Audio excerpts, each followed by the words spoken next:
If I can have your attention again in the media center, we are joined by the second place starter for tomorrow's Toyota Save Mart 350, and that's none other than number 41, Haas Automation Chevrolet driver Kurt Busch. Kurt, good lap he had out there today. Can you take us through that lap and talk about the race tomorrow?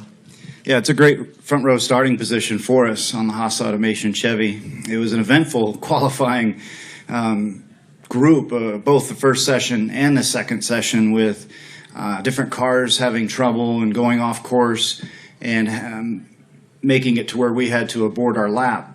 And the one that was exciting was my little brother was spun in turn 10, and my spotter, who's on top of the drag tower, said there was a car off. And when you hear car off, that means you're still clear to run through there. And I was just talking to NASCAR. There are the local waving blue flags that might have been out.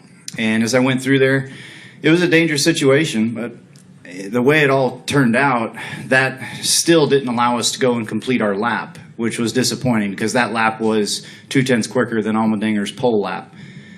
For us to come back in, cool the engine, and try to reset tires, it didn't work out with the time that was left.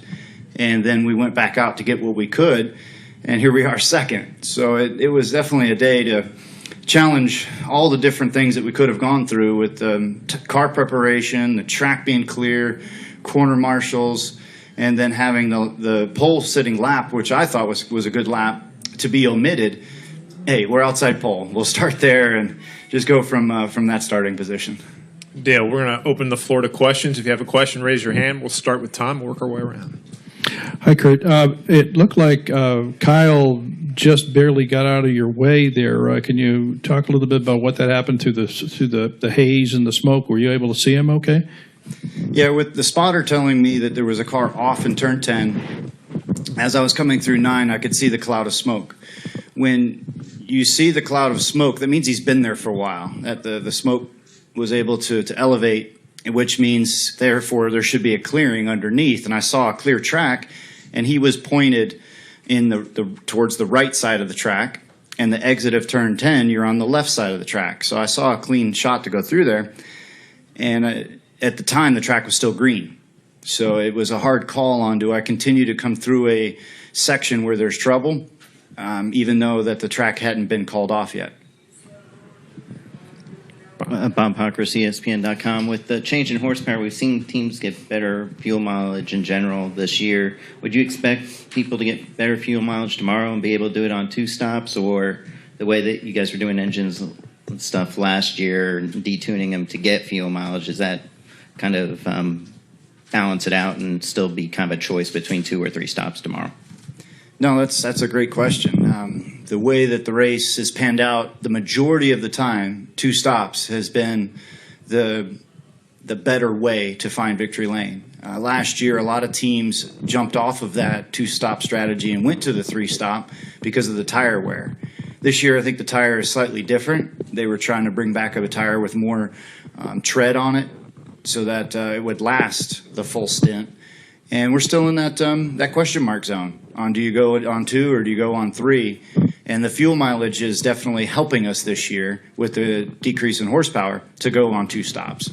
The problem is when you have somebody that's committed to 3 and there's a group of them that are on the 3-stop strategy, it's amazing how many weird lines you take on restarts, and you're jumping over guys, you're going through guys, and it turns into a very aggressive race.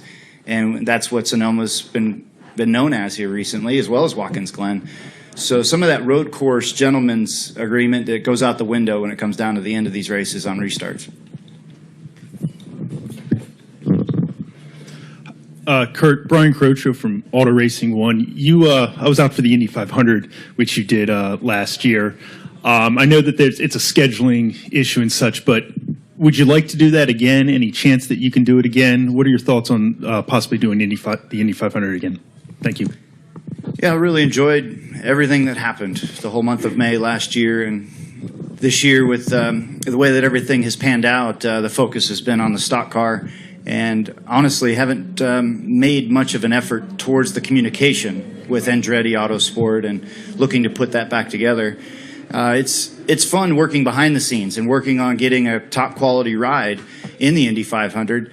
And am I going to say that I was a smart one by not doing it this year because of the Hondas being at a deficit versus the Chevrolets? Possibly.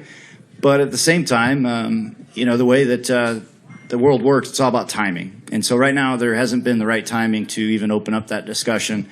I've been focused on the 41 and the Haas Automation Chevy on the NASCAR circuit. Brian Arnold, Social Daily Republic. Obviously, it's very important to start up near the front or at the front. How important is the learning curve from the practice session through the qualifying session for you to be at the front? Well, it's a benefit all throughout the race. With starting up front, you have track position, you can set your own pace, you have a good pit box selection, you stay out of the riffraff on at least the first couple restarts. And the way that this race plays out, if you're up front early, then you have the choice of going 2-stop or 3-stop. So we've left ourselves with choices. Do we have any questions upstairs in the press box? Lee Spencer, Motorsport.com. Hey, Kurt, on the way back, you said you were smiling all the way back despite the adversity that you had faced, and you thank the guys for giving you such great equipment. Can you remember a time in your racing career when you've been as happy and content as you are right now with the number 41 team? Well, I mean, that's a loaded question. There's so many times when you feel like you've got everything you need to win, and the results don't come out of it.